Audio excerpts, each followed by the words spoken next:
Virtual Racing School was developed to provide support to the next generation of sim racers. No matter if you're a rookie or veteran or what car or track you'll be racing, our goal is to provide training every step of the way.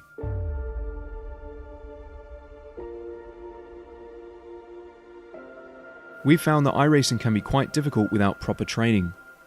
There needed to be a way to prepare for on-track racing. With VRS, you can literally learn from the best sim racers in the world, including 4-time NASCAR iRacing World Champion Ray Alfala. And Ray Alfala is a 4-time champion of the NASCAR Pekin Freeze iRacing Series. 3-time iRacing Grand Prix World Champion Martin Kroenke.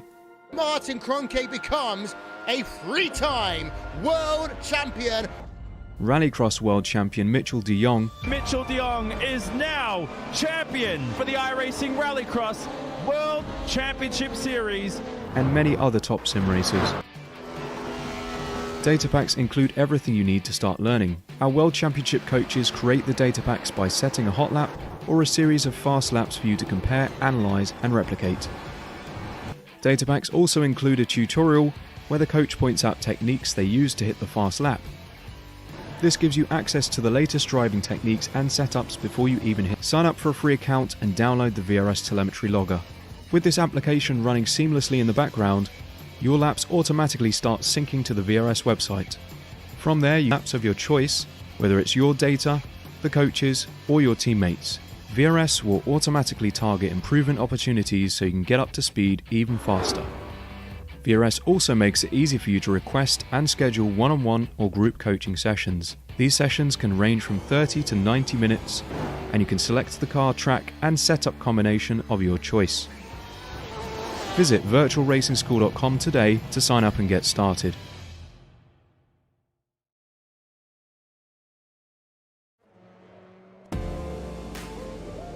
Hello and welcome to the Apex Racing Academy Formula 3 Virtual Racing School Super Series live on Apex Racing TV. My name is Sam Fitzpatrick. Operating the cameras tonight is Mark Tranter, and we are here for round 5 of the championship. Okayama, our host for this evening of racing. We've got a 20-minute and a 30-minute race coming up for you tonight in an extremely close championship, which has had a terrific narrative so far this season. The drivers are currently in their qualifying session. They've got 4 laps to set around this fairly short circuit in the 10 minutes which are available in this session. And so we should soon get to the grid. We should also be able to show you your championship points as well heading into this round of the series, because it has been awfully close so far. A few double winners so far this season. We had a double winner back at Nürburgring to start of the season. We had the same thing at Zolder as well. For the first time last week, we had a couple of different winners. Thiago Marteau was one of them, and he has got a little bit of a gap, but Will Redford showed some terrific pace last time at Montreal, winning his first race of the season in race 2. Paolo Dreiter started off the season very strong, a little bit struggling since then. He did miss a round as well, but he's still looking strong in third. Connor Bell as well, perhaps making this a 4-way battle. Sivi Sabo, Westerhoff and co will all be looking to pounce on that one as well. I hesitate to say Ricard Boberg's name, because if you switch over to the Amateur Championship, Boberg is at the top of that one, indicated by his 204 number. It's close in this one though as well. Shane Dunn, who isn't around tonight, hardware issues, but Dunn in second place, with Simon Brunstad in third, who led, I believe, in the early stages. Kevin Kitzelman, who finished runner-up in the Apex Racing League GT Championship, Amateur Championship on Sunday, 4th place in this series. Looking like a couple of really competitive championships. There's also the Teams Championship, which we won't be able to show you the points for, but trust me on that one, it's also close in that department as well. So everything to play for this round of the championship. After tonight's meeting, we will be halfway through this 10 meeting season. So like I said earlier on, the drivers are currently in qualifying. It is a lone qualifying for these drivers. They're all out on circuit just by themselves, and you can see the order at the moment. It is Connor Bell really putting in a strong time there. Has kind of got stronger as the season's gone on. Has Bell showed some strong pace up Montreal, wasn't able to quite get the maximum out to the car. He currently is on pole position by quarter of a second, quite a large gap around this circuit. Negrete just moves up into 9th place, now Marteau moves up into 2nd place. Redford though improves, but it's still short of Connor Bell, and we saw a terrific qualifying session last time at Montreal. These cars just get faster and faster with every lap, and that's why you're seeing the changes as Drater now moves up into 2nd position with a monumental time there, but 1.5 hundredths of a second short of the best. Now, like I said before, the drivers only have 4 laps. As I look down the timing tower, we've only got a couple of drivers who haven't set all their laps. Aaron Smith is one of them. He was just crossing the line at the moment, so watch for him to move up. There he goes into 14th place. Then there's this man, Daniel Costa da Silva, and also Jack Reeve as well, still to complete their lap times.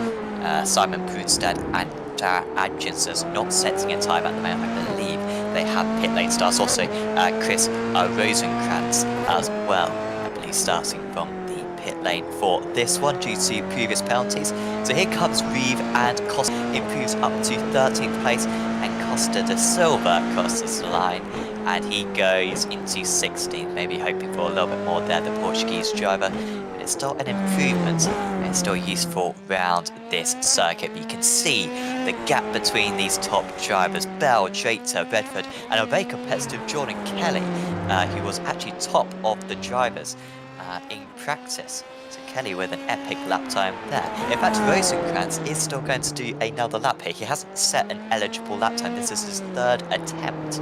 I think picking up 1x's on both of his laps so far. So he is just looking for a lap time here, just to move him a couple of spaces up on the grid. So he comes down the final corner looking pretty good.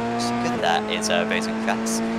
See where this one puts him, just such a competitive order. You can see the entire field separated by 1.5 seconds pretty much, and Rosenkrantz with a good lap there in his first ever qualifying in an Apex Racing League series, moving up into 5th position. So good work there from the German driver, who is going to be racing in the amateur category for this series. 20 more seconds to go in qualifying, and before we go to the grid, just a quick shout out to one of our sponsors for this series. We'll talk about them more later on, but SDK Gaming, who provide this glorious overlay. You can see the time tower on the left. We will soon go through the grid, very much inspired by the F1 graphics from a few seasons ago, when they kind of reached their peak in 2017, apologies. But there's so many other improvements as well. It is a terrific piece of software which really shows you all the information you could possibly want. Is terrific for broadcasting like this, streaming, and also has a heads-up display as well for whilst you're racing. So do check out sdk-gaming.co.uk in order to get yourself a subscription. I believe you can get a 14-day free trial, so you know, may as well give it a go and see how it works. So here is the grid then for meeting 5 of the season, and I believe that is Connor Bell's first pole of the season. He's ahead of Paolo Drater, Will Redford in 3rd place, and Jordan Kelly in 4th. Marteau went from 2nd down to 5th in the closing stages there. The championship lead, the man who's got the momentum, really 3 of the last 4 races have gone his way, lines up in 5th. There's Florian Beer, top of the amateur judge. Terrific qualifying there for Beer. There's Westerhoff, Zivi Sabo, Coles, Engelhardt, Krohn, Adriansons, making it an all-Indy Autosport 6th row of the grid. Jack Reeve and Justin Negrete line up in 13th and 14th. Behind that, it's Chris Rosenkrantz in his first ever meeting, Aaron Smith, Daniel Costa da Silva, Mohamed Boulig, Alok Iyengar, Kevin Kisselman, Simon Brunstad, and Dara Adjinsons rounding out the 22 cars. I believe Brunstad and Adjinsons will be starting from the pits in this one. In fact, actually, Brunstad has taken to the grid, so he didn't set a qualifying time, did Brunstad, but he has taken to the grid. I believe Adjinsons with a pit lane penalty to start. As we've got everyone on the grid, bar one. So we're next to Connor Bell in pole position. There's maybe some science to this. The tyres may cool down on the grid, but I think it's probably psychological. He doesn't need anything more than that qualifying. He's done all he can do so far, Bell. Let's see what this race 1 delivers. The 5 lights are on, and away we launch. Bell immediately covering off the inside line, but it is a very strong start for him. Drayton just could not launch an attack into turn 1. Into turn 1, really tricky on the cold tyres, as Kelly just losing out to Marteau. Drayton having to go a bit defensive against Redford. This is the pass of the cycle where he can really narrow up, and where we can see quite a few incidents. So just dipping into the drive, had to cover off this very wide right-hander on the opening lap of the race. That's Florian Beer, I think, going for a very big move there. In fact, actually, I think that was that maybe Siri Sabe or Cole's, apologies, really going on the move for him. Top 3 the same way. Marteau with that strong start, as just still battling. It's 3 wide just ahead, and 2 wide just further back as well. So we've got Crone on the second, having to take evasive action as he nearly ran into the back of the other drivers. So Coles did manage to gain a couple of places there. We saw the big lunge from him into the right-hander, and he has been able to move up into 7th place on this opening lap. But it's Marteau with that big strong start around a circuit where overtaking is going to be tricky. So good work there from the Dutchman, who's looking to maintain that championship lead. Bolake has just gone off the circuit as well. He's down into the 19th, so shame for him. He's actually dropped behind Brian Crone, just showing how much time he lost. And actually Bolake probably going to need a faster player, as Kelly is now off the circuit. Huge shame for John Kelly. He was in terrific form, really the best form we've seen him in all season long, a terrific qualifying, but he has dropped way down the order. I'll just try to get within there. But it's good from here on in, as off the circuit, that's surely going to be a ball just about a point, but now huge contact, and a few drivers got involved. Negriti, Coles after that good start, and Engelhardt all being taken out of the action right there and then. It was looking bad when one of the drivers was skating up into the wall, and then all of a sudden it got a whole lot worse. Here it was then, Coles looking to make up a 3rd position off the start. He was absolutely storming along, but then he dipped a wheel onto the gravel, just about avoided the wall. Then as 2 drivers side by side approached him, there was nowhere for them to go, and I think that was Negriti, really unlucky in the blue and orange livery at the start course. Just trying to take evasive action, but we were just picking the wrong way, went to the outside when the inside was open. Those drivers do have faster pairs, so if they tow back to the pits, then they might still be able to make just 1 lap down on the race leaders, and therefore still score points, but it's still not ideal for them. As Adjinsons has just had an off now, so Jensen Adjinsons, who started up in 12th place, I think he was up into 8th position for a moment there, but that is something that's going on here. I want to just get a replay of what happened to Adjinsons there, because that's quite big for the amateur standings. Jensen Adjinsons, who won the Apex Racing League GT Championship last Sunday in the amateur category, absolutely deserved it, and this one, he kind of deserved that as well, because it was all by himself, and there you can see how slippery the grass is. He tries to get back underway, but the car understeering into these concrete walls. Fortunately, he did manage to get onto the bricks in time. So it's now Jack Thieve, who's up 4 places. Rosenkranz in his first ever race, up into 8th position. What a monumental performance. They've had his 2 Germans at the top of the amateur category. Here comes Smith, though. The 2 Brits are all coming 2 by 2 at the moment, and this is Smith just moving his way past a prolific driver is Aaron Smith in the GT3 cars, as we saw in Season 1, the GT Trophy. They have to leave each other a bit of room here, and down a revolver, it's going to lose you a lot of time. Fortunately, they get back into single file nice and quick, but this one's got the possibility of moving into a 6-car battle, because they've got Kenny and Crone, after their poor starts, making up time on these drivers. So watch out for that one. Yes, these drivers start to move together. You'll see in the top corner, you've got the top 12 advanced. That is not so relevant for this race. We've just got a 20 and a 30-minute race. Everyone is eligible for the second race, as we've got a spinner in the background. Oh no, we've got another spinner here. That's Costa da Silva off the circuit, and that, I think, was with Jordan Kelly he made that contact with. I'm sure they'll be pointing the finger at one another. So this is what happened to Andersons. He nearly hit the wall a couple of laps ago. He sure did hit the wall this time though. Bosh. And he'll be lucky to get away without any steering damage there, but it may have just been the front wing that took the brunt.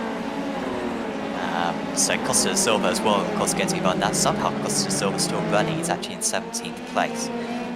So that's not the end of the world for him as such. But yeah, just back to what I was saying. So that top 12 but ignore that for this race because we're not using the heat race part. We're just using the 20-minute race and then the 30-minute race after this. And the finishing order of this race sets the starting order for the 30-minute race. So it's almost a little bit of a reset. You do get the same amount of points for each race as well, but it's really important then to finish well in this race. Otherwise, you can struggle to come back in the second race. Albeit, I say that, to see a remarkable performance from Will Redford last week, where I think he managed to go from 12th on the grid in race 2 after a poor race 1, managed to storm back up into the win. And got into the lead within about 10 minutes of the race. So it is possible to overcome it, but that was when a few slowdowns played a part in that. And I'm sure Redford wouldn't want to do that this time. And there he is in 3rd position. These front guys staying just a constant distance between each of them. It's a second between the top 2, 8 tenths between 2nd and 3rd, and then 1 second between 3rd and 4th. Doubt the turbo air is playing too much of a part in this one. These cars shouldn't be too bad in that regard, certainly not from that distance back. They are just all so evenly matched, which is what we want to see. I mean, these top 4 probably going to be the main championship rails. They are the top 4 in the championship, if anything, in reverse order of what they are on circuit. So these first few races have really set up a nice season for us. This race is delivering on that promise. Crone is trying to move past Reeve now, so I believe it was Kelly who made contact with Costa da Silva, albeit I think it may have been Crone. Those two have been moving up the order. The 2 pro drivers who had problems on the first lap of the race. Crone just track extending a little bit there, trying to get a good launch into first corner here. Closing in, but just not a big braking area whatsoever in these GT3, apologies, in these F3 cars. Be a big braking area either in the GT3 cars, to be honest, because of just the amount of speed that these cars can carry. Going out with a very good exit from the 2nd corner, and he is up into 11th place. And just a reminder again, the finishing order of this race 1 sets the starting order for race 2. So every position that Crane can gain not only will be getting him points, but will also be getting him starting places for race 2. So it's really important, that one. Kelly's just got past Smith as well into the hairpin. So nice work there. And you may have just seen Westerhoff as well having a few issues. Westerhoff just glitching out for a moment. I think he disappeared on the circuit. Or was this actually a mistake? I think it is a mistake because he was in 5th position here. And, I don't know, maybe it was just... Oh, wait, is that him going off the cycle or is that just Netcode? I certainly see some grass peering up. No, yeah, he did have problems, but we can't see it on screen. So that indicates maybe not only was that just a connection issue, but maybe something going on his end, and maybe some freezing on his monitor, and that's actually caused havoc there. So Westerhoff down into 7th place. It promotes Florian Beer up another position. Here's Silvi Sabo, best of the rest in the championship, currently sitting 5th in the standings, I believe. He's going to be able to challenge for the championship. He needs these consistent finishes, but you can see in terms of pace, just lacking the results of the top 4, you are escaping his grasp at the moment. Not escaping the grasp of Paolo Jata is Connor Bell, going for his first race win of the season. Jata with 2, Redford with 1, Marteau with 3. Bell going for his first, and he has absolutely got nothing behind him now. Jata really closing up that gap. And whilst overtaking is going to be tricky around this place, a small mistake can really play. Can be very costly. It costs very little runoff area around this circuit. Stepping a wheel onto the gravel can be costly.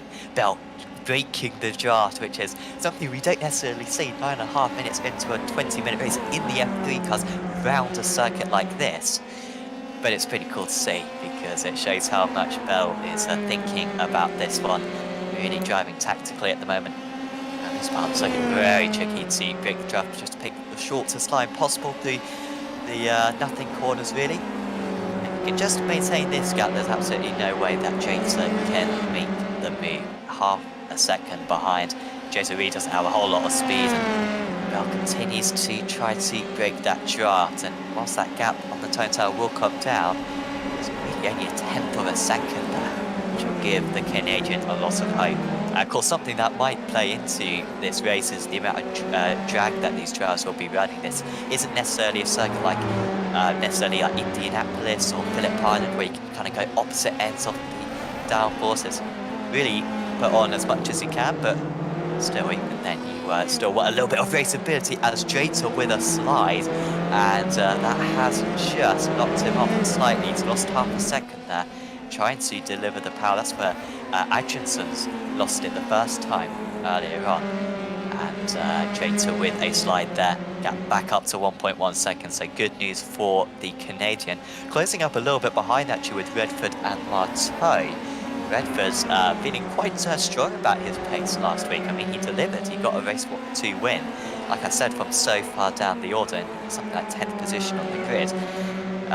But said that he had the pace on Marteau all the way through the meeting. I mean, he did get beaten by him in race 1 and qualifying, but he put his qualifying performance down to a mistake. He put the race 1 down to a mistake, so I think he picked up a slowdown in the early stages. And he certainly delivered on his pace in race 2, so he's certainly very confident against probably the favourite for the championship in the form of Marteau. Redford currently, just like Bell was a few laps ago, just keeping a comfortable distance at the moment. Tight seeing the battle here, Sibi Sabo and Beer. It's pretty much as close as Beer's got in the Racerholics machine. It's not quite the German Austin Powers, like his brother. It's still a fantastic livery on that Formula 3 car. Beer having to go the long way round that into the hairpin.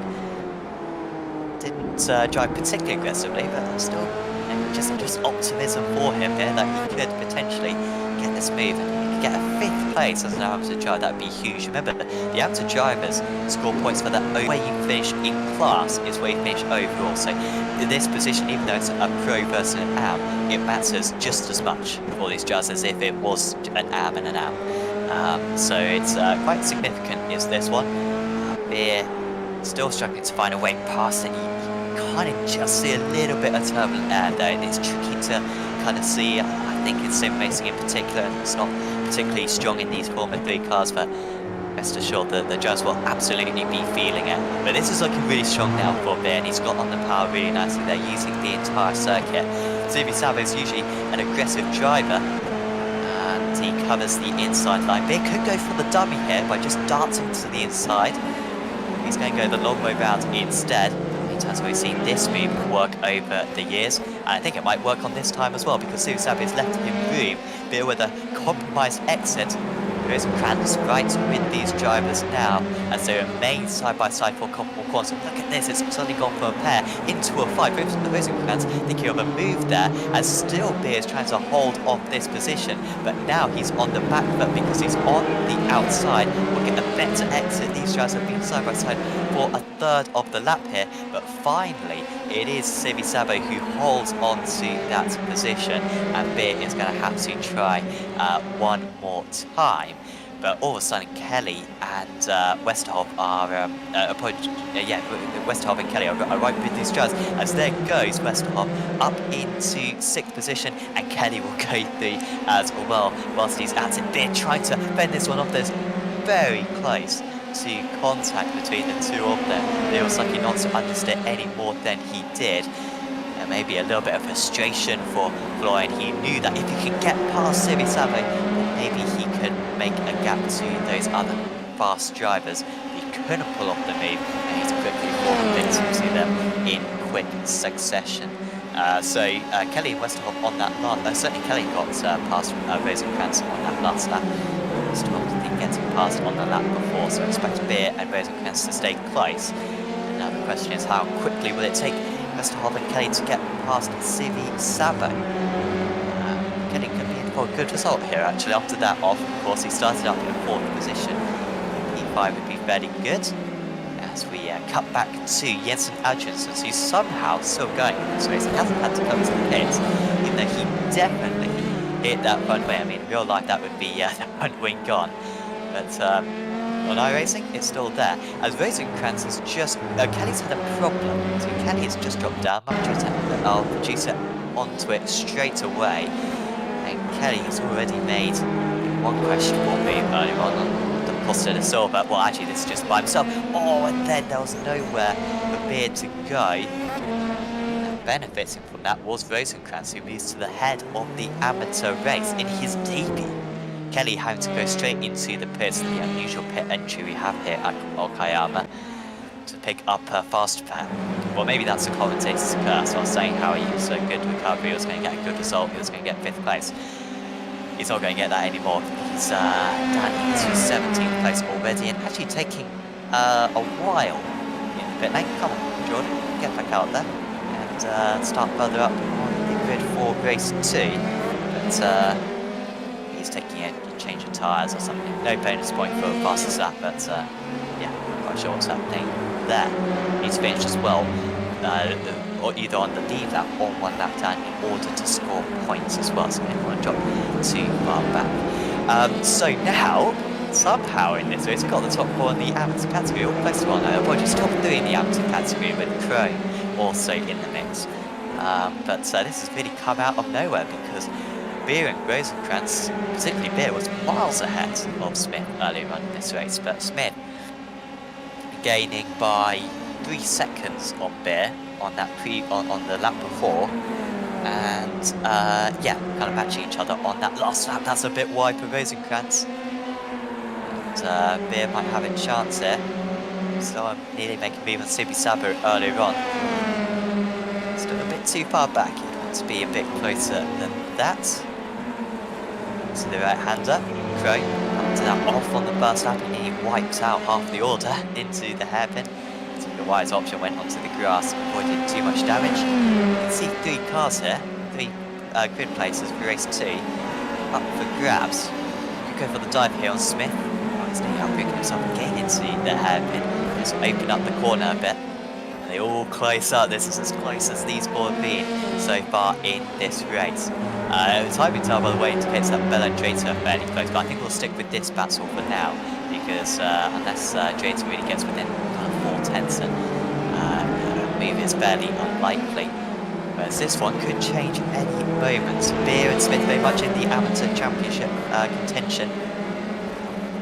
And with some of their rivals not around tonight, and with Runstad down in 17th position, could be a good opportunity at recovering some points. As we move on to, for these guys, I believe the penultimate lap of the race. It will be the penultimate lap. The race is just a third the way around the current lap, so we'll cross the line with about a minute to go. It's 82nd lap here at Okayama. Crone's closer this time. Would go for the surprise attack. Now waits behind. Okay, not a big braking area in these Formula 3 cars. It's not a great corner there for Crone. I think maybe could have got onto the power a little bit earlier. You don't want to get onto power too early because you run out of space on the circuit, but also you kind of want to shorten the tarmac that you're using. And Crone, just because the driver has got the draft on the driver ahead of him, just cannot really get close enough, even though he's absolutely no style. Now this is where you can go for a surprise attack into the hairpin, because if you launch it up the inside, there's nothing that the opponent can do.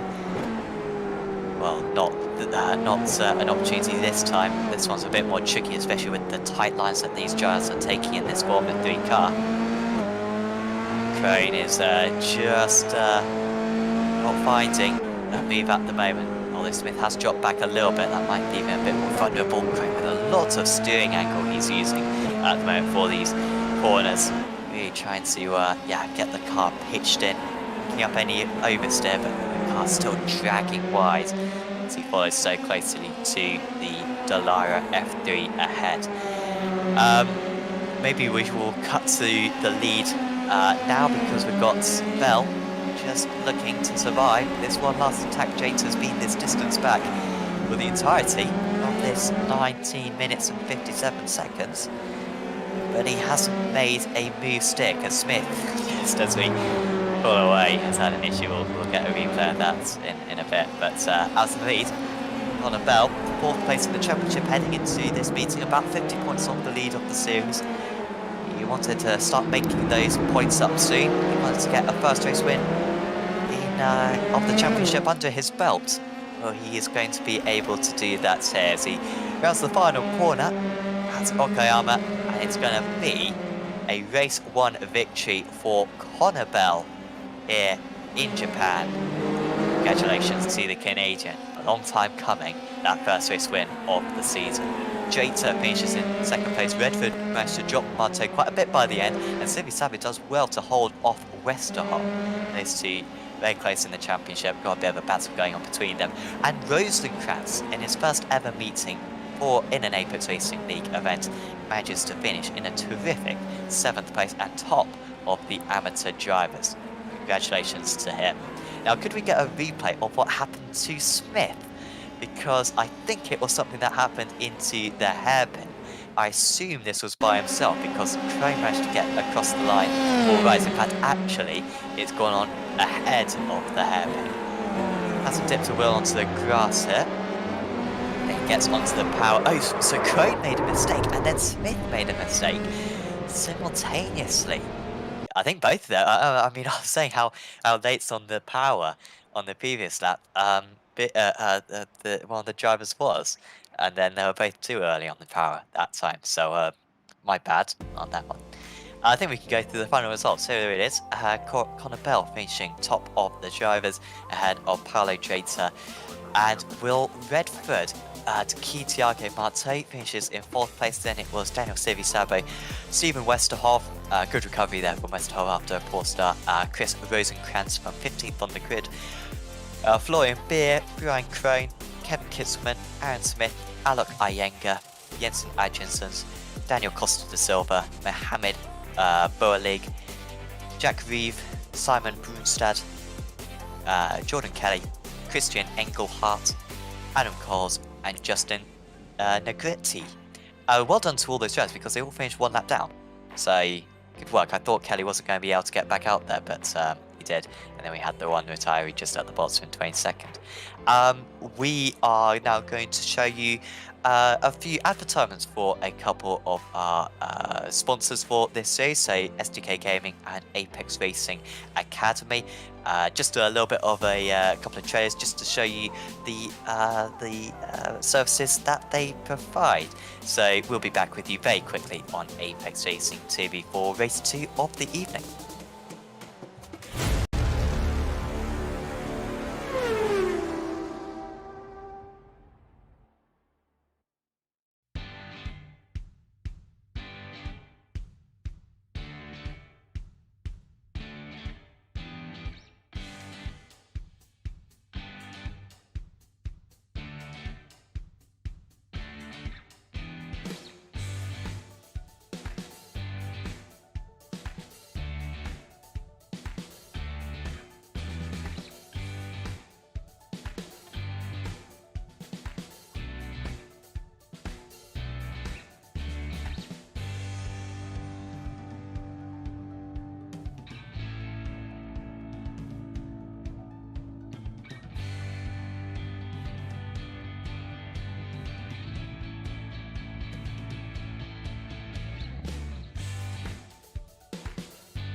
virtual...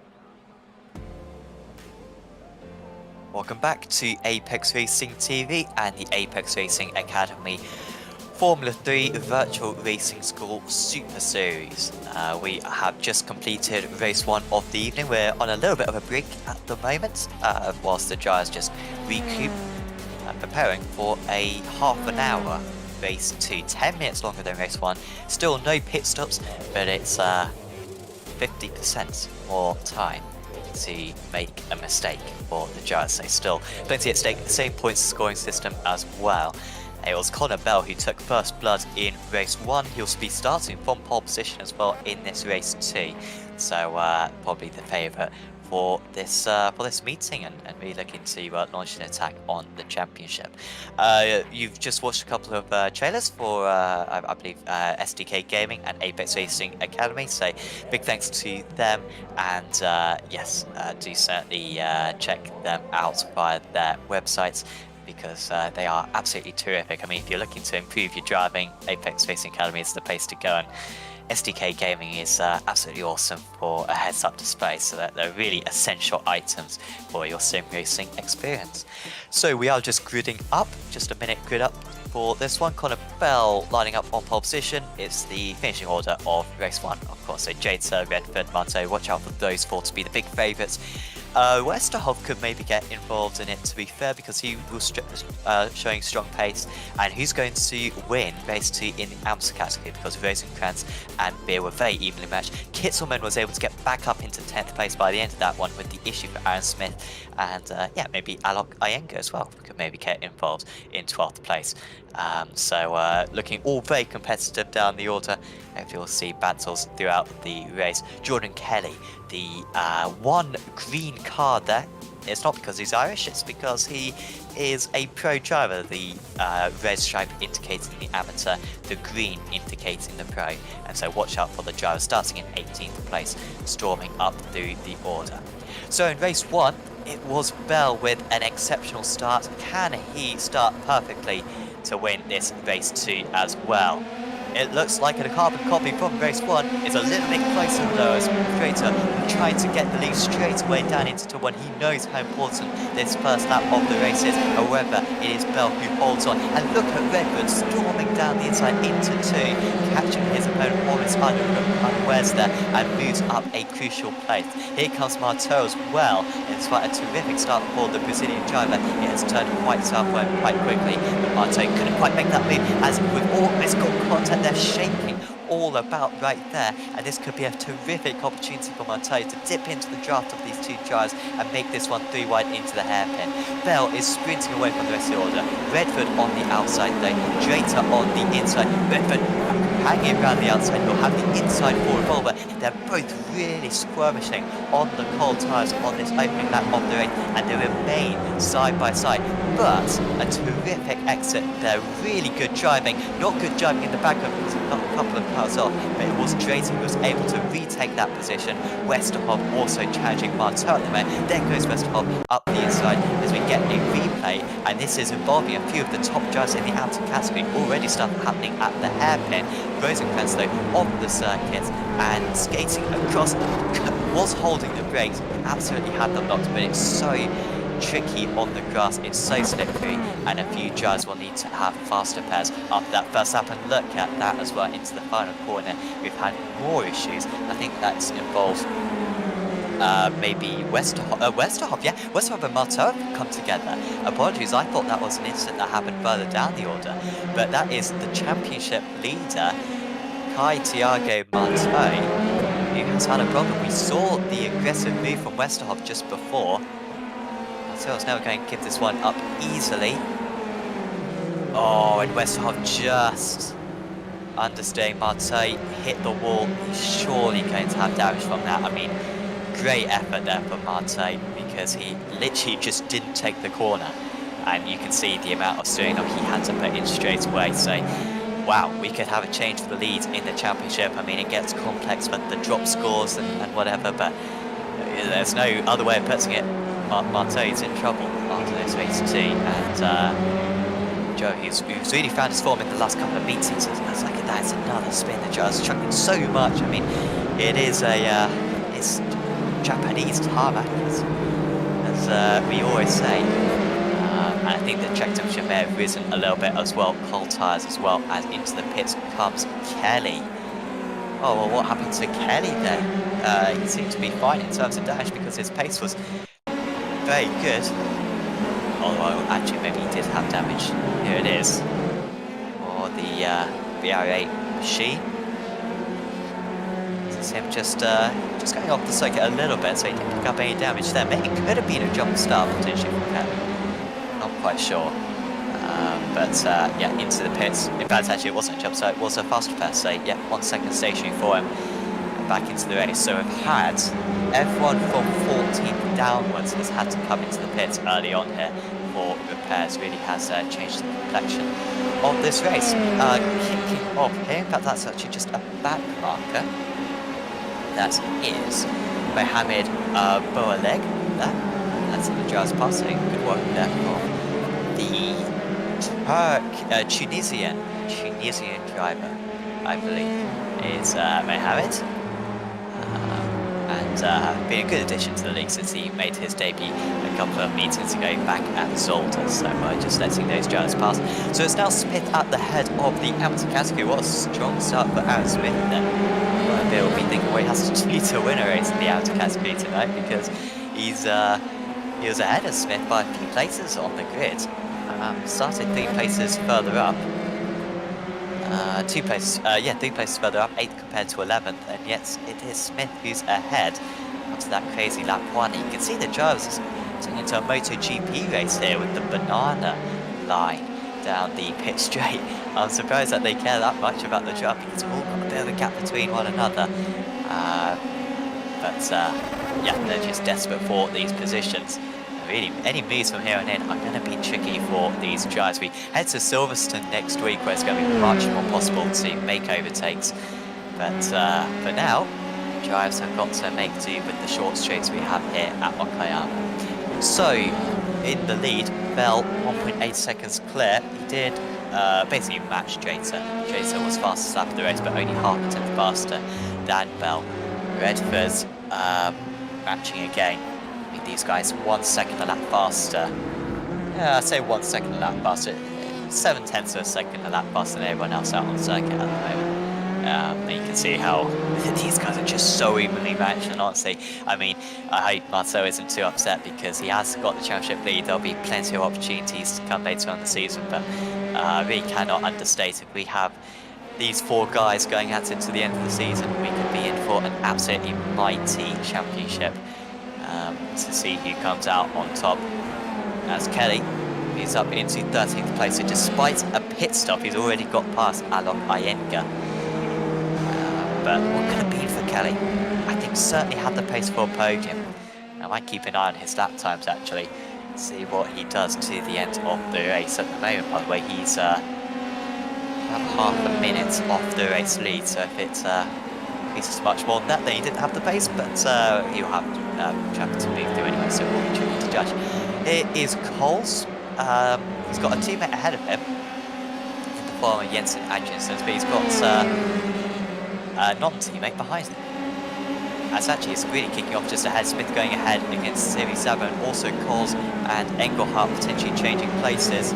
Engelhardt is past, but Coles has hung on there.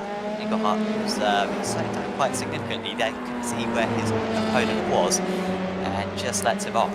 But Smith up into 4th position. I mean, I was talking about how epic it would be if Beer could get a 5th position in race 1. Well, we're going to see an amateur driver perhaps getting a 4th position here. We have had amateur drivers win races in the Touring Car Championship and the GT Championship. But in the F3 Championship, it's a little bit more tricky. The fact that there's not a reverse grid does make it more tricky for the amateurs to get high up on the finishing order. But else the move there from Smith, absolute textbook stuff. I love to see him move around there. Really wasn't an opportunity. We raced around here at in the Radical Racing Challenge last night, and we saw barely any moves around the outside at the hairpin. But in these Formula 3 cars, maybe it's a bit smaller. Certainly a possibility for them. So some good battling there, as Coles is trying to come back against Engelhardt, and I think he might be able to do so here because he's got the outside line, which usually signifies that a driver's going to get a better exit, means they can open up the corner a bit more. And he's going to be in a similar position to what Engelhardt was on the last lap. Engelhardt, though, is just about staying ahead. Oh, terrific battle. So apologies, Engelhardt never made that move, of course, did he? But has made that move on this occasion. Had to do the opposite move, but had to go around the outside again to there. And so Revolver, and got it done this time, so well done to him. Civi Sabo and Beer were very close to one another into the hairpin.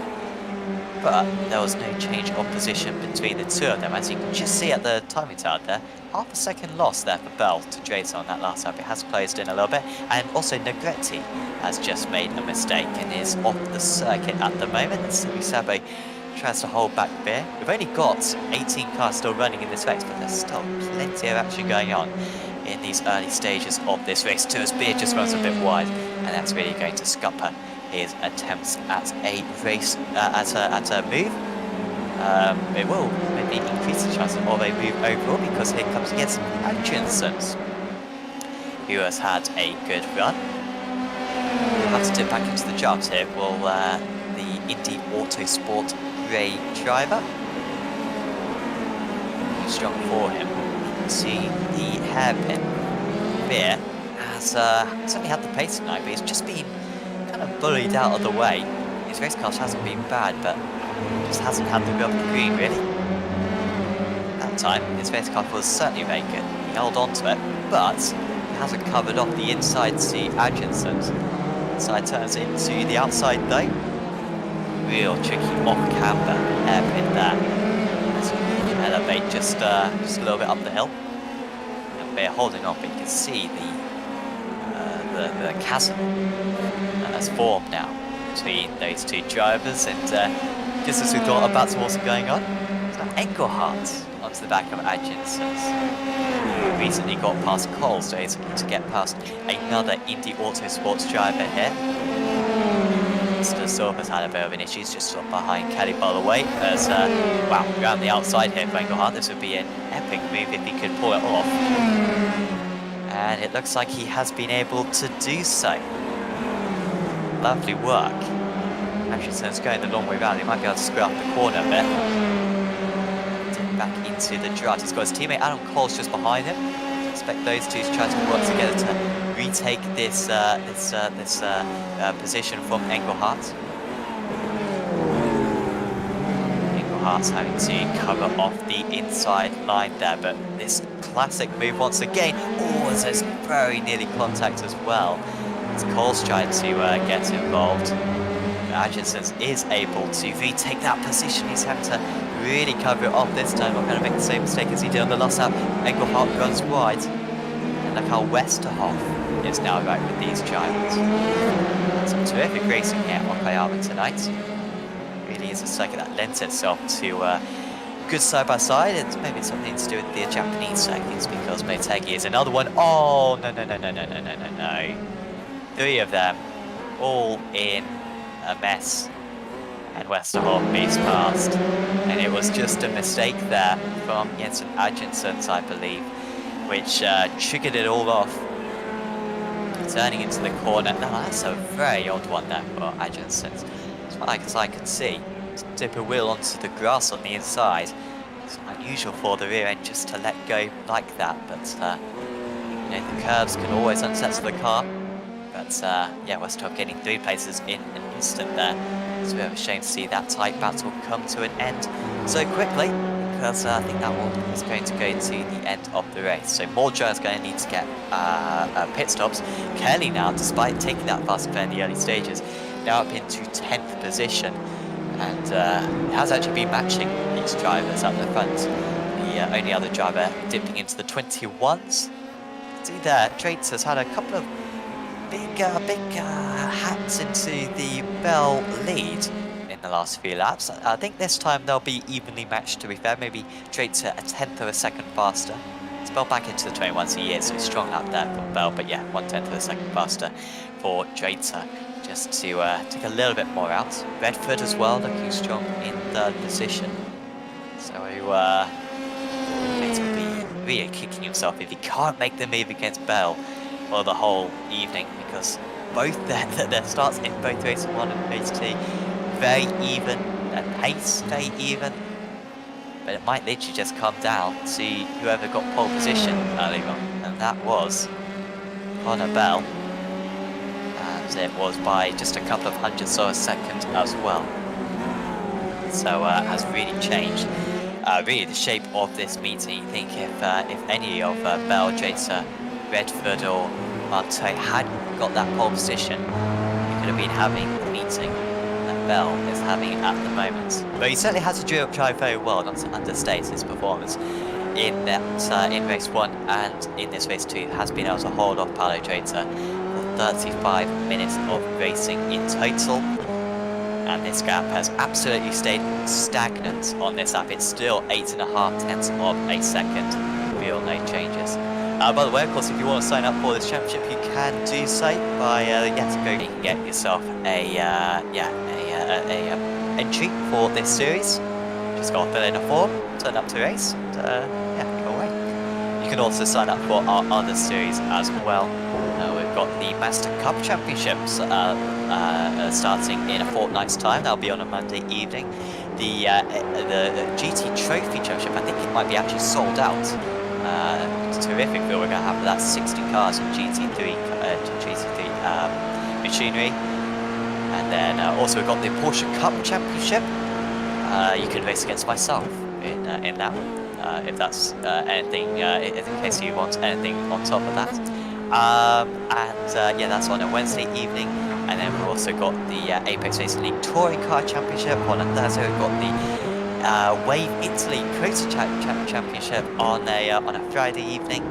And we'll also have the Apex Racing League GT Championship in the GTE cars lining up soon on Sunday evenings. And we're always constantly working on new series to launch as well. So just go visit apexracingleague.com to see the series that we're currently running, and also I believe there is a link to the Apex Racing League Discord in the description below, and if you join that Discord we will notify you whenever a new season starts, so I certainly recommend doing that one.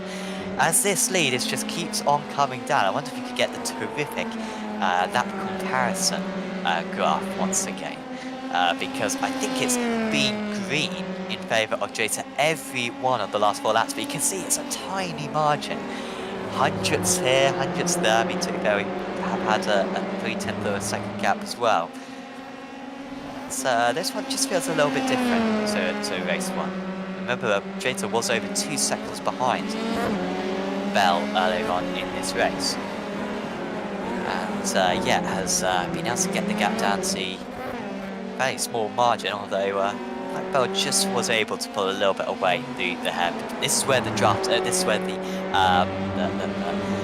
turbulent air kicks in, however. Oh, wide for Redford just in the background trying to catch up to these guys.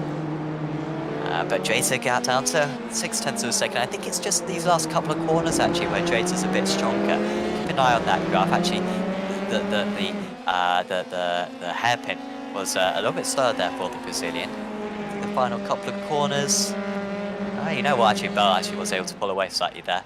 Let's see what the lap times are this time round. Bell once again trying to break the draft. Start finish line comes up very late around this circuit. And Bell, for the first time in 4 laps, does manage to open up the gap. 2/100ths of a second, and maybe that is just an indication of how tricky it's going to be for Jacer to get any closer than the 0.6, which is of course where he stayed for the entirety of race 1. Just that turbulence really harming the Brazilian at the moment. Brian Crone has caught up to Daniel Costa da Silva. Crone's been in the wars tonight, be second place out of the drivers who have had to make a pit stop. Of course, for faster pairs. So many drivers getting involved in incidents so far. And there goes Crone. Costa Silva realising that that one was not worth the fight and stayed behind. Just let that position go.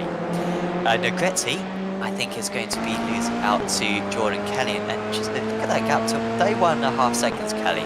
That gap was 30 seconds like 10 minutes ago.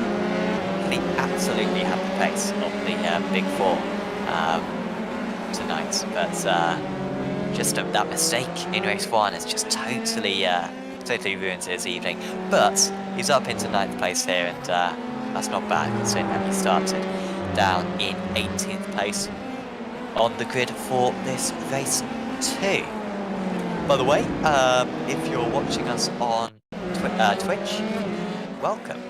I'm glad you are now following us on that platform. But if you're watching on YouTube and you prefer to watch your esports and your streams on Twitch, then go to Twitch because we're broadcasting all our races on there anyway.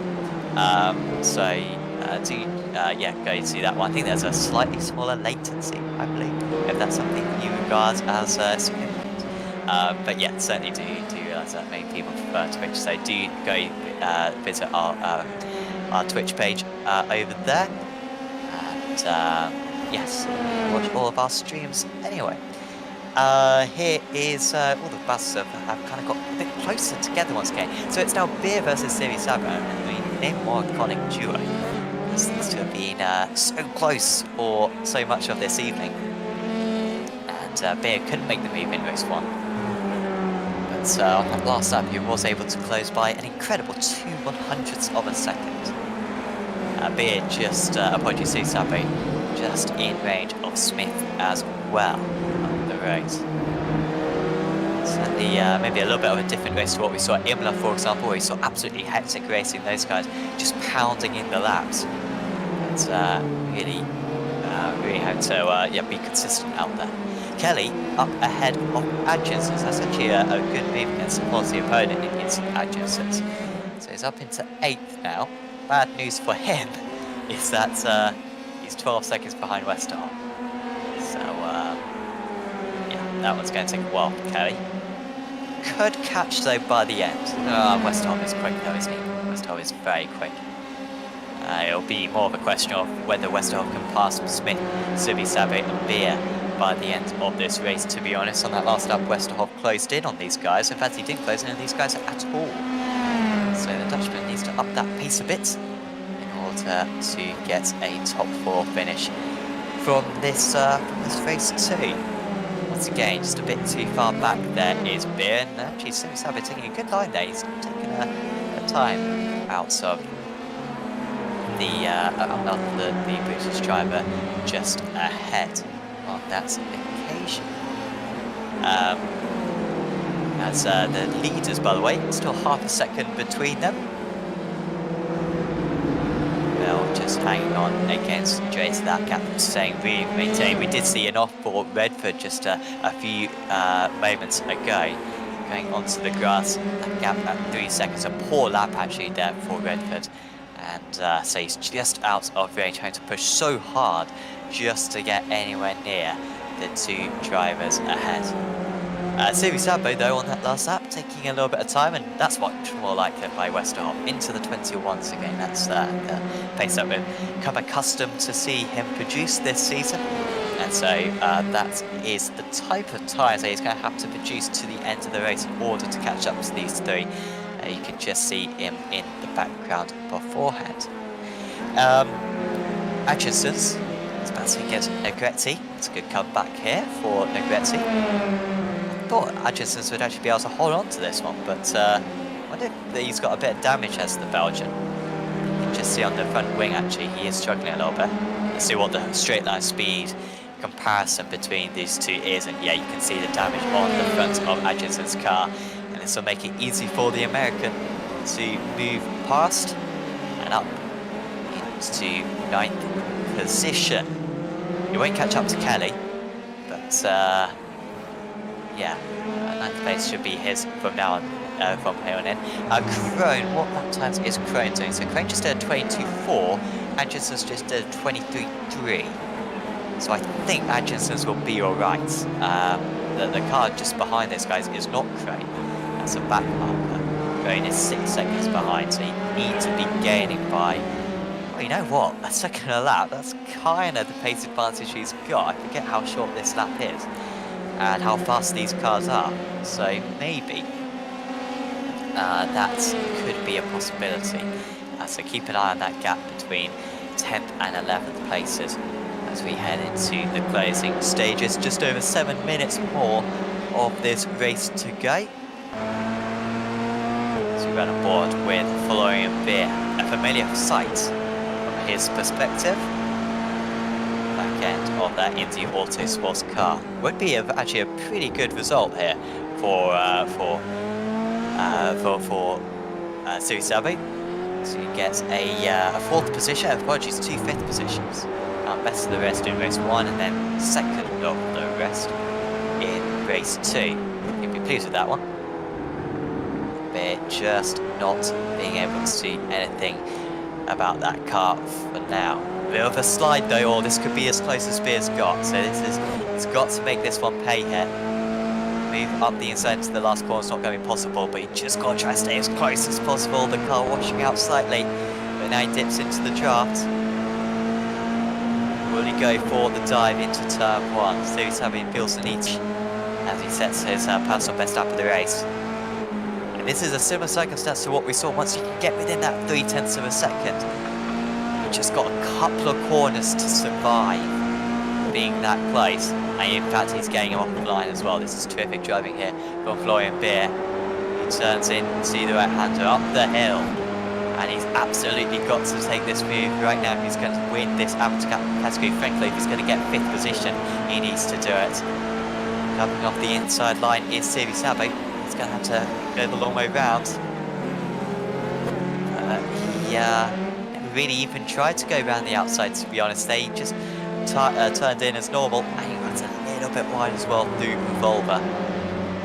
So Beer trying his absolute all out. I think he might be running a bit more wing on that car. It really seemed like he just neutrals the speed kind of neutralized down that down the back straight.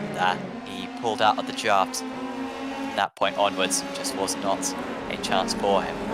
Paolo Traitor has made not a mistake here, but he has track extender. I think it's come up on our off-track system. Doesn't necessarily mean he's picked up an off-track extender, as there it was. Oh, and there's another one. Well, I think it was actually maybe the second one that we were showing a replay on. But that hasn't cost him too much time. But maybe the frustration just starting to show that gap. Was down to half a second between the top two. It's back up to 1 second again. So not great news for him. But yeah, I think Beer is running a bit more drag because. Surely, because he seems to have more pace, but just hasn't been able to do anything. Westerhoff, though, is nearly with these guys. Westerhoff has been putting some epic lap times, half a second, 3/4 of a second a lap faster most times.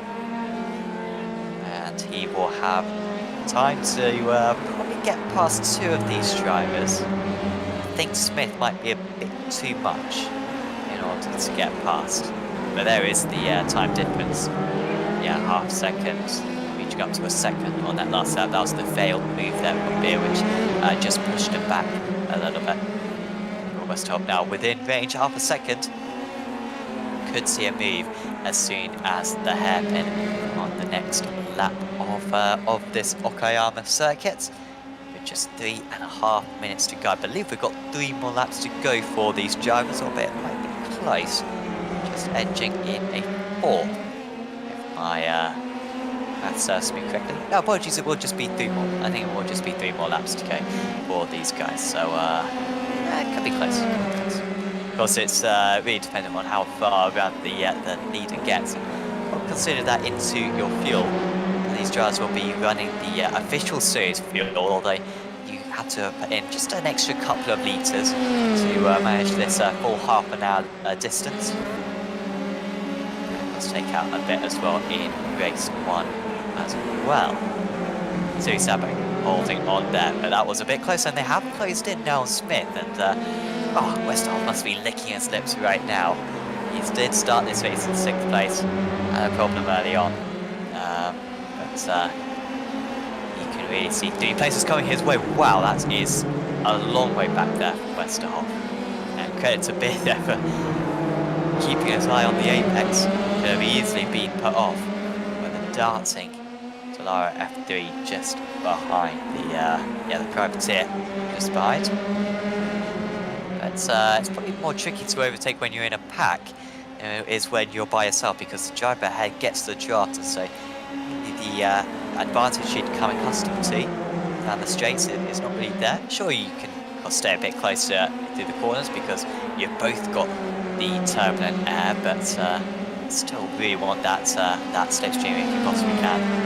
And yeah, Westerhoff really not getting quite close enough at the moment. Smith makes a slight break, but gap back up to 0.6 of a second to the Hungarian behind. And we will just have one more lap to go after this one. The front guys just going through those couple of hairpins to end the lap. So we will just have time for one more. So yeah, Westerhoff's kind of run out of time here. Really do with an extra 5 minutes in order to make these moves. Atkinson's and Krohn, by the way, are fairly close for 10th and 11th, but their teammates, I doubt too much will happen between those two. And also Brunstad and Rosenkrantz are fairly close to one another, so a couple of battles really renewing in the closing stages. Here is Krohn and Pat in the long round. These two guys are teammates, like I said, but still battling it fairly hard there. If anything, I think a more likely move to happen is probably going to be Siri Save and Beer, because there's only 0.2 of a second between them. All as that's off the circuit. And in fact, we were right as well to watch this one, because there is Krohn moving up into 10th place, so good work there from Ryan. Here is that battle then. We're going to have one more time into the hairpin. And once again, I think Smith uses maybe a 10th compared to the last lap, but still 0.6 clear. And it's just the same picture for Florian Beer. He spent, across the 50 minutes we've been racing tonight, probably half an hour of that staying at the back of Siri Save's car. But actually we might have a move here for Westerhoff. And if Beer is running a bit more drag, then this one could be costing him. Here comes Westerhoff up the inside. It had to leave him room, and Westerhoff, just with a better line, leaves his opponent room on the inside of the corner, but he is passed. But out in the lead, Connor Bell, who hadn't won a race so far this season, where he's going to become the 4th driver in 5 rounds to secure a double. Connor Bell wins race 2 at Okayama in an absolutely stunning exhibition of driving tonight. Drater finishes in 2nd place, Redford in 3rd. Smith will finish top out of the amateur drivers, and holding on for 5th position will be Daniel Siri-Save. You will be delighted that that Beer was able to hold off Westerhoff as long as he did, because I think one more lap and there may have been a change of position between the two of them. Negretti is going to finish a low-key podium. Yeah, we didn't see too much of him, but he did make that good move on Adrianson's, of course. So good 9th place for him. And Krohn, who's out the top 10, you can see only the top 15 managing to finish that race as the checker flag waves. To round out this meeting of the season, and of course the halfway point of the season as well. It's a 10 meeting season this, and that is round 5 completed, and with the finishing order we saw tonight, it will be close for their championship. I don't think we'll be able to show you the points at the end of the meeting, although I might try to quickly calculate the points. But whilst we're going through the interviews, but yeah, it'll be close basically, is what I'm saying, between the top 4 after a really good evening of racing here at Okayama. And there are the results. Connor Bell winning out, half a second clear of Paolo Drater. Will Redford rounding out the top 3. It's the same top 3 as we saw in race 1. Aaron Smith was in 4th there as Daniel Siri-Save, Stephen Westerhoff, Florian Beer, Jordan Kelly, Justin Negretti, Brian Krohn, Jens Adrianson, Daniel Costa da Silva, Chris Rosenkrantz, Simon Brunstad, Adam Coles, Alok Iyenka, Christian Engelhardt, Jack Reeve in 18th, and there was Kevin Kitzelman, Mohamed Boleg, Key Thiago Marteau, crucially for the championship, because he's lost the championship lead up to tonight, I'm sure, as Marteau probably down to 4th place in the championship actually. And Dar Adriansson, I don't think he even took the starts actually, so shame that Dar was unable to race in that race too.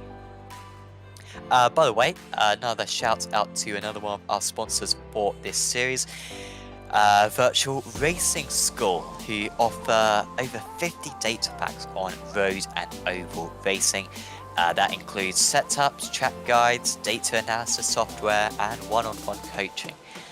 So if you want to improve your on-track performance, go visit a Virtual Racing School. And one of the terrific things about Virtual Racing School and Apex Racing Academy is, of course, whilst they are kind of competing software, driver improvements, coaching courses, driver, what's the, I forget what the appropriate word is, but basically they are competing in the same business. However, the great thing about the two of them is you can use elements of both.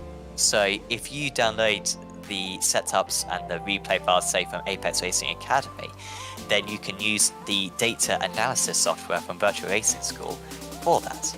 Likewise, if you can download the Virtual Racing School setups with the technology from Apex Racing Academy, which downloads them all straight into your file directory whenever you load up into an iRacing session. So you can kind of get the best of both worlds by downloading the two softwares. And, I mean, if you get both, then you've absolutely got everything covered in terms of your driving forms. I'm sure you'd be able to find a few tenths of a second if you were able to utilize both of the services. So we are going to have a chat with a couple of drivers now, and well, we've got a couple of the podium sitters, but there's only one man we can have a chat with first, and that is Mr. Connor Bell, who has been able to take the double race victory tonight. Congratulations, Connor. Really, I mean, hindsight's a wonderful thing, but I think we can put the epicenter of tonight's success down to that qualifying lap, and what a qualifying lap it was, because 1/10 of a second slower and I think he would have been fourth on the grid, but he just about managed to edge it out. I mean, that must have been pretty nervy seeing those other drivers cross the line at the end of qualifying. Yeah, thank you guys. Wow, that was an intense few sessions there. In qualifying, actually, I had to reset right when I came out of the pits, so I ended up only getting 3 laps compared to 4 laps that the other drivers got, but somehow managed to pull together a good lap. And man, those were some really close races. I have to say that feature was probably the hardest race I've had on iRacing so far. Paulo was just so much quicker than me. I don't know how I held him, kept him behind me, but yeah, that was really awesome. Absolutely. It seemed like in that race too, it seemed like Paolo kind of caught up to you, got the gap down to half a second, and then if anything he fell away. I mean, do you think that was just, you know, the turbulent air? Do you think it was maybe his tires going off? I mean, what do you think on that? Yeah, a bit of both, I think. It's just so hard to overtake at this track. It's so narrow and there's so many tight corners. But yeah, like you said, I'd pull a gap. I think at the start of the race I'd pull a 2-second gap, and then he'd caught up a few laps later. But yeah, I just think that turbulent air has quite an effect at this track. And just with having someone right in front of you, it's kind of hard to take your usual lines. But yeah, he definitely was quicker than me, so I think a lot of my success today goes down to where I qualified. We've of course had 4 meetings before this tonight's round, and I don't believe you've won. Actually, you may have won a heat race. Apologies, I've been saying how you hadn't won a race so far this season, but you probably won a heat race in the first couple of meetings. But do you think you've improved for this meeting, or do you think this kind of performance was just waiting? I mean, do you think you've improved since the start of the season, or yeah, was this kind of just the meeting where everything came together? A bit of both, I'd say. In the first couple rounds, I had just some stupid mistakes. In Imola, I could have had a double second place finish, but a spin put me 5th in the feature. So I definitely could be a lot higher up in the points right now, but I think since the start of the season, I definitely have improved as a driver. Just working on a lot of different things to try to make me faster out of throughout a whole session. So yeah, I'd say a combination of both. Well, it's certainly working for you, Connor. Congratulations on the 2 race wins tonight. Is there anyone you'd like to go shout out to? Shout out to Connor Wagner again for the setup. It's a fantastic setup. So yeah, that's about it. Well, thanks for having a chat with us, Connor, and best of luck for keeping up this momentum at Silverstone. Yeah, thank you, yes. Connor Bell there, finishing in first place in both races. Perfect points. Well, I'm not sure if he picked up any instants, actually. In race 2... Oh, he didn't pick up any instants. Wow, well, that's a bonus point. I hadn't mentioned it tonight, but yeah, 0 instants, you get a bonus point. So, round of applause for that man. I don't know if he got it in race 1, but if he has, then, I mean, it's then, you know, jot that down, because that might go in the record books for the first time that's happened, because keeping it within the right lines is sure very tricky. We will next have a chat with our 3rd place finisher in both races. It's Mr. Will Redford. Congratulations, Will. Another couple of podiums. That's now 3 podiums in a row that you've been able to secure. I was just talking to Connor a moment ago, and I was saying how it seemingly came down to qualifying out there, because you 4 guys, you know, Marteau in the end fell away in race 2, but you guys seem so heavily matched that, you know, overtaking wasn't possible. Do you think it did just come down to qualifying? Do you think that was where the 2 races were decided? I mean, I was thinking about it, and you know, we didn't really swap positions at all. You know, we were all hitting the same lap times, like every single lap, apart from, you know, a few odd mistakes that I made, which dropped me back. But yeah, I mean, if you're on pole in qualifying, then you're going to win both these races, just because it's such a hard track to pass on. If you put your car in the right place, like Connor did, or if you weave a little bit on the straight so they don't get the toe, you know, you can just hold the position, and Connor did it perfectly, and it worked for him. It's difficult for us to appreciate watching the broadcast quite what that turbulent air feels, because I mean, I've got so used to it in Formula 1 where, you know, the car just doesn't turn, and I mean, it's certainly not as extreme as that, but like, how does it feel in the car? I mean, is it understeer you pick up? Is it oversteer? I mean, do you feel it every time, or yeah, how does that turbulence feel when you're following another driver? It's sort of just a bit of understeer, but if you cross over like the stream from behind another car, you can get oversteer if it's on like corner exit, but it's more just, it kind of stops the front turning a bit, so you've got to give it a bit more lock, and then it kind of makes your tires a bit hotter, and you know, they overheat a bit towards the end. But that's all it is really. It's just a little bit more understeer. It's not massive, but you can feel it when you're behind another car. We're now halfway through this season. The top 4 are super close. I mean, you're right in there at the moment. How do you rate your chances going into the final 5 meetings of the season for launching a challenge on the season? I don't want to predict anything. You know, I don't want to be wrong. I'm just going to go out there, take it race at a time, and do my best. And good at.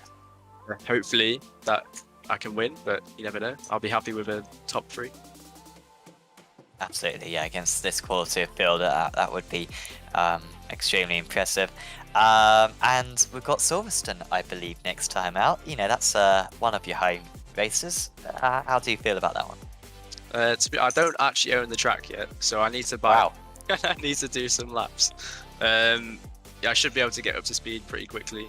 You know, it's more fast corners which suit me. There's a few, you know, braking zones, but we'll see. I'm looking forward to it. It's a good track. So are you new to iRacing then? How have you not got Silverstone? I've been doing it for like about a year now, but I just, you know, I used to run Skippy a lot, so kind of all my tracks are just the tracks that the Skippy went to. So the Skippy never went Silverstone when I was racing it, so I never bought Silverstone.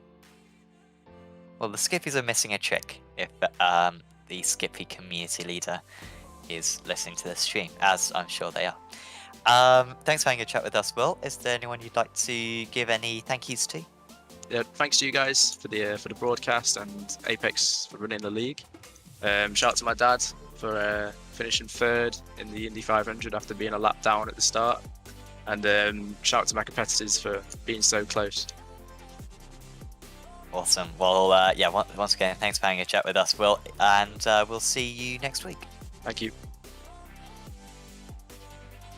So we've got a couple more interviews still to go. A couple of our amateur drivers are going to have a chat with us.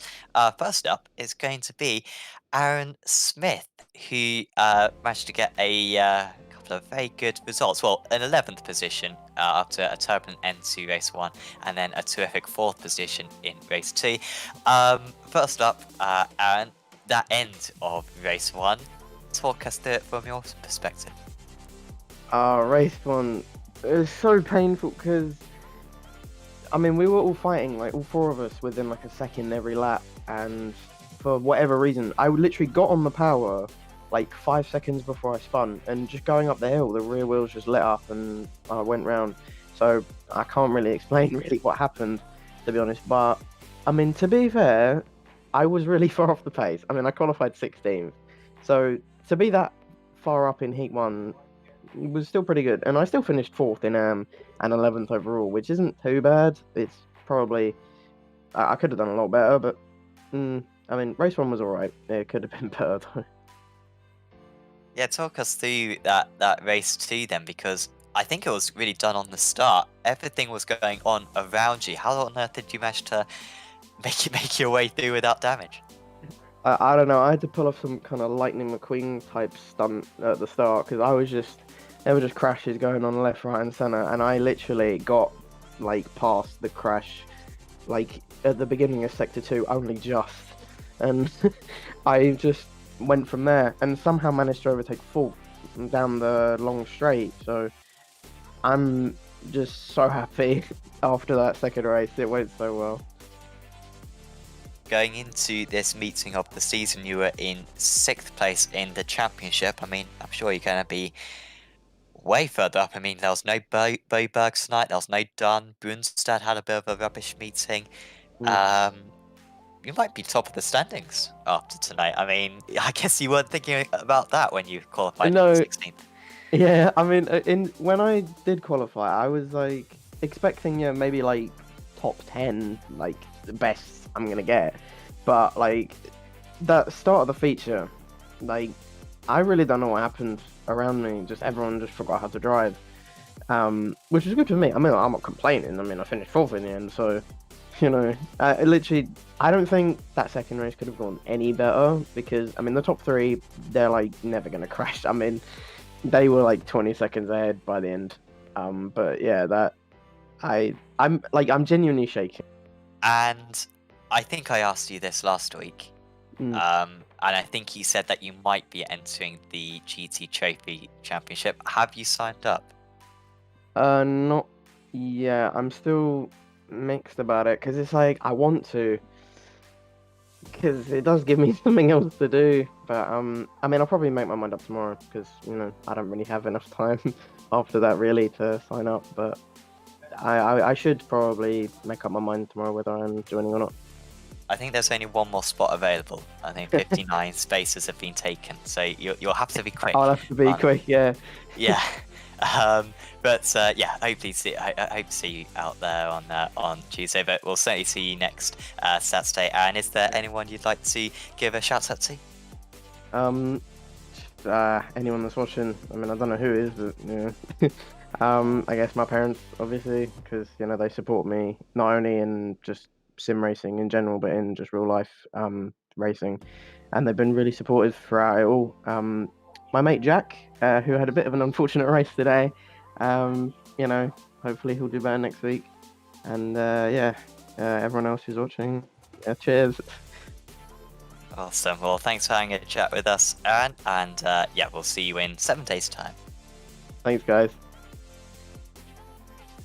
Aaron Smith there, finishing in 11th place in race 1, 4th place in race 2, and of course clinching that race 2 win. Like I said, entered this meeting in 6th place in the championship, but with his rivals having problems, he could definitely be at the top of it. And if he's not at the top, he'll be close to the top. So with 5 meetings to go, Smith has very quickly been able to change that championship after finishing runner-up, I believe, in the GT Trophy Championship last season as well. So certainly a man in form right there. That pretty much draws us to a close tonight. I hope that you've enjoyed the racing out there. Quick shout out, of course, to SDK Gaming, who provide our overlay, and then also Virtual Racing School and Apex Racing Academy, the absolute best driver tutorial softwares out there on iRacing. Big thanks to them for supporting this series. Also, check out our social media for Apex Racing TV, because we post little highlights of each of our races. So if anything ever exciting happens, which happens, of course, a lot on Apex Racing TV, we do broadcast a lot of races. We post it up to social media, and you can see little snippets of those moments, whether that's a big crash, excellent overtake, or a close finish. Certainly do recommend following us on Twitter, Instagram, and Facebook to catch all of that and any other news as well that's coming on Apex Racing TV. Also, if you've enjoyed this video, please do leave a like on it and subscribe to the channel, because we've got loads more actually coming up on Apex Racing TV later on in the week. We've got lots of races going on in all kinds of time slots at the moment. We had the Sim Racers Asian Championship, for example, earlier on, but also got races in America. Some of those are oval races as well, and of course lots of stuff happening in Europe as well. Tomorrow we have got, I think, the Spec Racer Ford Championship, which is always one of the most entertaining broadcasts we have all week. We've also got the iRacing Israel League as well on Monday, which features the F3 cars, similar to this series. So if you want a bit more F3 action, that is certainly one of the best series to watch. And we've also got the opening round of the Apex Racing League GT Trophy Championship on Tuesday as well, which features all GT3 cars. So do subscribe to Apex Racing TV in order to get notified when any of those streams go live. But for now, from myself, Sam Fitzpatrick, and from Mark Chancer as well, it is a first-time double for Connor Bell here at Okayama. We will see you for meeting 6 of the season at Silverstone. See you then.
Virtual Racing School was developed to provide support to the next generation of sim racers.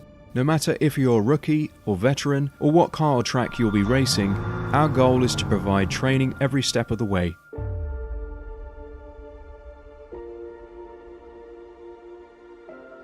We found that iRacing can be quite difficult without proper training. There needed to be a way to prepare for on-track racing. With VRS, you can literally learn from the best sim racers in the world, including 4-time NASCAR iRacing World Champion Ray Alfala, And Ray Alfala is a 4-time champion of the NASCAR Pekin Freeze iRacing Series. 3-time iRacing Grand Prix World Champion Martin Kroenke, Martin Kroenke becomes a 3-time world champion. Rallycross World Champion Mitchell de Jong, Mitchell de Jong is now champion for the iRacing Rallycross World Championship Series. and many other top sim racers. Data packs include everything you need to start learning. Our World Championship coaches create the data packs by setting a hot lap or a series of fast laps for you to compare, analyze, and replicate. Data packs also include a tutorial where the coach points out techniques they use to hit the fast lap. This gives you access to the latest driving techniques and setups before you sign up for a free account and download the VRS telemetry logger. With this application running seamlessly in the background, your laps automatically start syncing to the VRS website. From there, you can analyze and compare 2 laps of your choice, whether it's your data, the coaches, or your teammates. VRS will automatically target improvement opportunities so you can get up to speed even faster. VRS also makes it easy for you to request and schedule one-on-one or group coaching sessions. These sessions can range from 30 to 90 minutes, and you can select the car, track, and setup combination of your choice. Visit virtualracingschool.com today to sign up and get started.